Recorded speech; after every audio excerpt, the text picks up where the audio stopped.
नमस्ते फ्रेंड्स। तो आज हम बीएससी फर्स्ट ईयर बॉटनी का लास्ट चैप्टर डिस्कस करेंगे, जिसका टॉपिक रहेगा सेल। इसके अलावा सभी चैप्टर्स कंप्लीट हो गए हैं। So let's start with cell theory. Cell theory को बेसिकली शेल्डन और श्वान ने 1838-1839 में प्रपोज किया था। बाद में विर्चो ने एक्सटेंड करके बोला ओमनी सेलुला ए सेलुला। इसका मतलब होगा कि एक पहले से एग्जिस्टिंग सेल दूसरा सेल बनाएगा। इसके अंदर इंपॉर्टेंट पॉइंट्स क्या है कि जितने भी ऑर्गेनिजम्स हैं वो सब सेल से बनेंगे। और सेल क्या रहेगा, आपका बेसिक स्ट्रक्चरल और फंक्शनल यूनिट रहेगा लाइफ बनाने के लिए। और जितने भी सेल है जो मैंने जैसे कि पहले बताया कि वो प्री एग्जिस्टिंग सेल से दोबारा बन जाएंगे। उसके बाद में आता है प्रोक्रियोटिक सेल। प्रोक्रियोटिक सेल को प्रिमिटिव सेल कहते हैं। इसमें ट्रू न्यूक्लियस नहीं होता। जो डीएनए होता है वो बस न्यूक्लियोइड रीजन में प्रेजेंट होता है। कोई भी मेम्ब्रेन बाउंड ऑर्गेनेलीज इसके अंदर नहीं होते। इसके अंदर जो राइबोसोम मिलेंगे आपको वो 70s टाइप के होंगे। और जिसका सेल वॉल होगा वो मोस्टली पेप्टिडोग्लाइकन से बना होगा। इसके अंदर जो एग्जांपल्स रहेंगे वो रहेंगे बैक्टीरिया और साइनोबैक्टीरिया।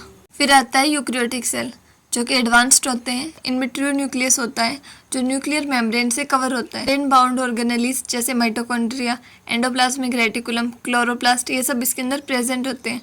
और इसका जो राइबोसोम होगा वो 80s टाइप का होगा। साइज में भी बड़ा होता है, अराउंड 10 से 100 माइक्रोमीटर। इसके अंदर एग्जाम्पल्स आ जाएंगे कॉम्प्लेक्स चीज़ों के, जैसे कि प्लांट्स, एनिमल्स और फंगाई। अब आपके सेल के बाहर खड़ी है एक दीवार, जी हाँ, सेल वॉल, और उसके अलावा प्लाज्मा मेम्ब्रेन। सेल में एक एक्स्ट्रा कवरिंग होती है जिसे हम सेल वॉल कहते हैं, जो किससे बनती है, सेलुलोज से। ये रिजिडिटी और प्रोटेक्शन प्रोवाइड करते हैं। फंगाई में चिटिन से, बैक्टीरिया में पेप्टिडोग्लाइकन से बनती है। जितने भी सेल्स हैं उनके अंदर प्लाज्मा मेम्ब्रेन होता है। फॉस्फोलिपिड बाइलेयर जो कि सिलेक्टिवली परमिएबल होता है।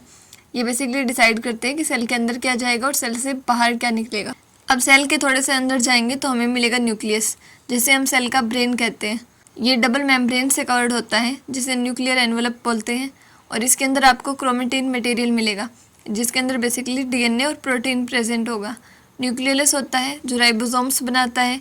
और जो न्यूक्लियस के सेल है वो सभी एक्टिविटीज़ कंट्रोल करता है। अब है राइबोसोम्स, जिसे हम प्रोटीन की फैक्ट्री बोलते हैं।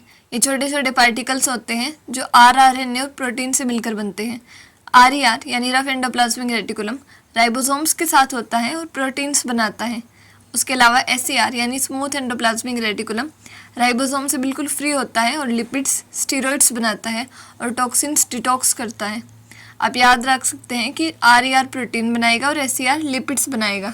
अब है माइटोकॉन्ड्रिया, जिसे हम बोलते हैं सेल का पावर हाउस। इसका इनर मेम्ब्रेन फोल्ड्स बनाता है, जिसे क्रिस्टा बोलते हैं। यही एटीपी जनरेट होती है।